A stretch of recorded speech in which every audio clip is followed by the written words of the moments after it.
Hi and welcome to the short tutorial. In this video I will show you how to upload stories on the TikTok. As you upload on the Instagram and Facebook, now you can upload your stories on the TikTok as well. How you can do it, watch this video till the end and you have to follow the same procedure. And if this video really helps you out, do subscribe to my channel. So first of all, you have to open your TikTok mobile application and click on this plus icon. Once you will do it, here you will see a new option of quick, so you have to click on this quick button. Once you will select the quick, now record our video.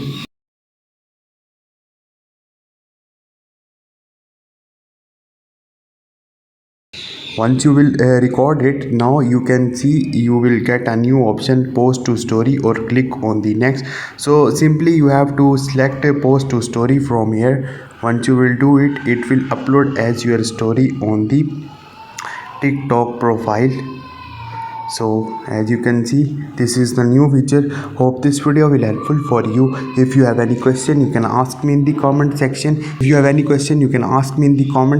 And don't forget to subscribe my channel. Thank you.